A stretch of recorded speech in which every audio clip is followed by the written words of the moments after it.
Hey guys, Infidel 1258 here. Hope you're doing well. Today I'm going to get into card prices and opportunities as I see them, and what does it mean card prices have fallen. Just talking about the major decline, because definitely the card prices are in the tanks, in the gutter. Is it the end? I don't think so. But are there opportunities? Yeah. Am I going to take any bites? Let's talk about it. If you're new to my channel, my name is Dwayne Cunningham. I go by Infidel 1258. You can just call me 12. We cover Splinterlands on this channel every day because it's changed my life.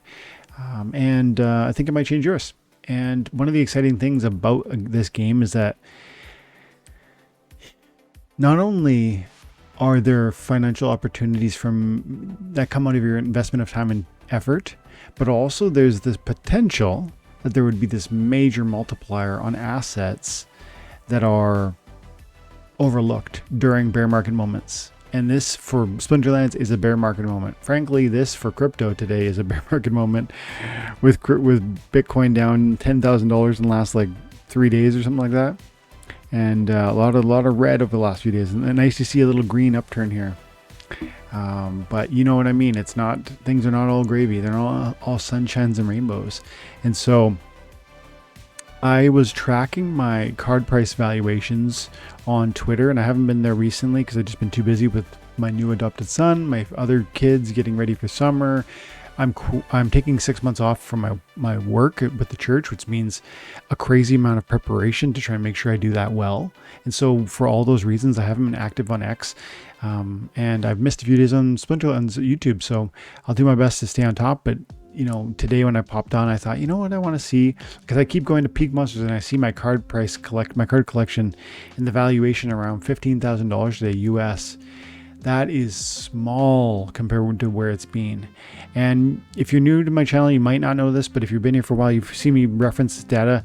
I started collecting it in May of last year. So that's 2023.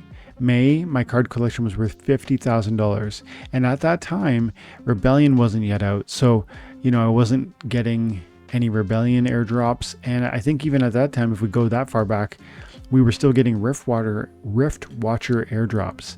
And so new cards were being added to my collection by way of Rift Watcher airdrops. And yet my price declining from 50 to 43 to 39 and it stayed around 40 for a bit there. And then we fell into the 25 range in October, November of 2023. And that was the local floor for that moment. If you could plot this on a chart, we'd be 50 is the ceiling, and we fell down to 40, and we held, and we fell down to 25, and we held, and we bounced pretty hard into the 33 range, 30 range, and we sat there for almost 6 months. But March of this year, 2024, things started to take a turn for the worse, dropping 14% between February and March, about 6 weeks time, and 14% decline. But man, that is nothing compared to the recent data, which I've just now collected, which is available here. I'm going to post it on let's go like this, and let's put it on X. So that's the last time I checked it, and I haven't. There's going to be a substantial gap here. So here with the most recent June data, we see the numbers carrying on. And again, we checked it last in March of this year. So it's been almost exactly 3 full months, April, May, June, almost exactly 3 full months from the date of last checking. And look at these drop-offs. On alpha, we went from 1140 to 838. On betas, we went from 2327 to 982. Betas took a beating. And mind you, these are only the cards I own. These are not like globally all alphas, all betas. It's just the collection that I own. So it's possible some of the ones that I own are less desirable, less powerful, less, you know what I mean? My losses could be either greater or less than the average alpha or beta collection, but these are what I've noticed. So man, my beta collection took a beating. That's more than half its value. That's like 60%, 70% of its value in the last 3 months, right? Isn't it? $2,300 down to $900, $980, call it $1,000. We're well less than, that's half. It's at least 60 or 70% off on my card values for the betas. Promos are almost like worse somehow. Promo cards, 1,500, that's including Dr. Blight, right? Promo cards, 1,500 down to 611. Ow. Rewards, these reward cards, look at this. Reward cards used to be around 10,700. Over here, they're $14,000 back in May of 2023. Now my reward cards are at 3742. And I know many people, as you hear these numbers, you think if you're able to take them in, and I know sometimes a number dump like that can be hard to hear or receive or understand, but I mean, we're talking about 50 to 70% declines in the price collection. You know, we went from $25,000 globally like 3 months ago for my card collection to 14,000 today. So that's, you know, it's not 50% down because some assets held better, but in 3 months time, it's almost 50% off. And some people hear that and they go, yeah, because the game's dead, because the game's dying, because it's bleeding out, because everyone's leaving, because they've broken the reward system, because whatever, you know, there's so many criticisms and we've heard them, we've talked about them, and I will keep talking about them because we have to understand the criticisms. Otherwise we can't have a thoughtful confidence. Our confidence has to be based on an understanding of, and maybe a capacity to respond to the criticism. If we aren't aware of criticism or we can't respond to it, then we aren't capable of having a constructive and thought out sort of posture and confidence. But my belief is I have that thoughtful confidence. So I'm not shaken by this. These are significant declines, but I'm not shaken by it because I don't actually believe the narratives around, you know, the reward system's broken, or the game is, no one's going to want to play it ever again, or, you know, we're losing players, we'll never see them again, or whatever other thing they want to say. To me, there's still a thriving community. I hear it, I see it. You guys know it. Like, you see it in the comment section. You guys are that thriving community, whether it's on my channel, whether it's in Discord, whether it's in the town halls, which are getting like 1,000 views for 2 hours. Like, that's crazy. I remember when we would get like, you know, 100 views on like the town hall, like the development team, like meeting and talking about like new leaks and cool new developments, and no one was watching. That was more concerning to me than this moment. And yet everything about sentiment tells you like the numbers are lower, Dwayne, you should be scared now. And I go, no, man, now is the time where we've survived what I imagine. This can't be proven or promised, but I imagine the worst of what we have to endure. You know, we've heard Matt talk about, we've heard Aftersound talk about, we've heard me talk about how I think there's generally reason to believe that there is, you know, confidence is yet to come, or yet to be, there's reason to have confidence yet in the broader crypto market. And if Bitcoin and Ethereum aren't done, I don't think the altcoins are. And if Bitcoin is done, some of the altcoins still could pump during retracements. And so I have lots of confidence that there's room for something like Splinterlands to still run. And that's from like a non-fundamental perspective. That's not because, you know, the game is in an amazing position, or new player experience is totally dialed in, or land is so exciting, or I'm not talking fundamentals in that moment. I'm talking literally just all a rising tide raises all boats. And that's, so I'm speaking about, you know, the tokenomics of Splinterlands just catching fire because something grabs the community, new investors. And that's not out of like long-term, I love Splinterlands. It's out of the idea that, you know, people chase after gains when they see green candles. And so I still believe that's possible. And so I don't get spooked by these sort of huge price declines, but I know some of you do. And you go, if the cards have taken that big of a loss, I'll never buy another card. But we have to zoom out and recognize that when these price declines occur, we're looking into that moment within the darkness. Do you know what I mean? Like, we're stepping into, our perspective is like the prices are, the data we're basing any sort of decisions on is prices are down and they've been dropping for a while. And that is a place of frustration and disappointment, and there appears to be no hope, because you can't say tomorrow they're going to go up, or the next day, or in 6 months, or in 2 years. There's no way to hold up a piece of evidence and say the prices will go back up. You just have guesses, and even though those are educated, they're still unsubstantiated. And so on one hand, we have verifiable losses, and on the other hand, we have maybe a hope or a hopium around the possibility for gains. And so lots of people can't grab onto that. And I'm not saying reach for the darkness and just like assume that they're going to go up.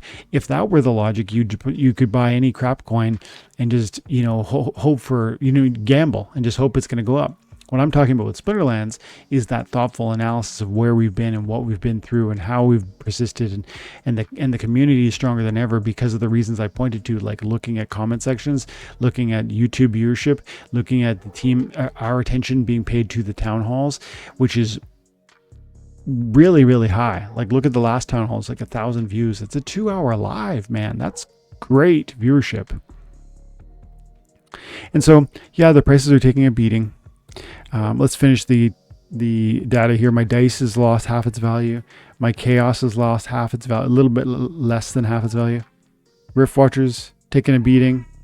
Rebellion taking a beating, but Rebellion not down as bad as some of the others. And that's because Rebellion's still paying airdrops. I expect this number will decline in the future because once Rebellion's no longer paying airdrops and we know that they're coming toward the end, right? We know that they're coming toward the end of it. We've got 3 left, and more people will want to liquidate those because they'll want to lock in what they believe, you know, whether they think that the price points can't hold forever or whether they think that they reflect a certain gain that can be moved into some other piece of investment. You know, people will want to realize some of that. But to me, the interesting conversation is not how do I salvage anything? The picture is actually how would I position myself to take advantage of what I consider to be low prices. In fact, historically low prices. Like when I go back to May, we see that the prices are 1/3, like 20% of the prior value or something like that. Crazy, huge, 80% loss or whatever. And so that to me points to buying time. And then I can show historically that these cards, their values have almost, like, I mean, when I first bought my card collection, it was probably $5,000 worth of value. And now here it is at $14,000. So I'm still triple on that original. But mind you, we put more money in along the way. So it's hard to track, and we got airdrops, etc. But that tells me, because of the airdrops, because of the, you know, putting more money in along the way, it tells me that this price point that we're at currently with my card collection and with yours is something like the lowest it's ever been. It's something like that. Now, could it lose another 50% of its value? Maybe. But it doesn't lose the value unless we sell at the loss. And for those who are going to say, if you sold 3 months ago in March, you would have been better off. Sell now. What you're doing is making the fallacy. There's a fallacy wrapped up in your suggestion, and we'll land the plane here. Because it's been red candles for the last 3 months, it has to be red candles for the next 3. And if there were 3 months of green candles that were to come to this space, I think people like me and those who are still here and positive about Splinterlands understand that these really, maybe not record low prices, but really low prices, objectively so, have a lot of space to run. And that could be very fun to watch. And if it was moving in that sort of direction, and we were seeing, you know, crazy price appreciation on some of the rare cards, maybe it's Rebellion first because they're relatively scarce, but Rift Watchers too, man. Rift Watchers is super rare, even way more rare than Rebellion. Untamed, I think, still has a lot of reason to be attractive. I know it's, you know, it's now wild, but still, who cares, man? Some of the legendaries, oh, come on, kitty. I sold my kitty for $3,000 before the Splinterfest. And I'm telling you, I deeply want another one back. And when I start seeing these prices being here, I go, not today, not yet, but, you know, soon. And then the gold foils. And like I said, Rift Watchers is exciting to me because, man, some of these legendaries, let's look at gold foils in particular, really cheap. And these are quite scarce. Now, I don't want to make this a full separate sort of bargain hunting video. I really wanted to check in about my card prices, and I wanted to speak to concern versus confidence.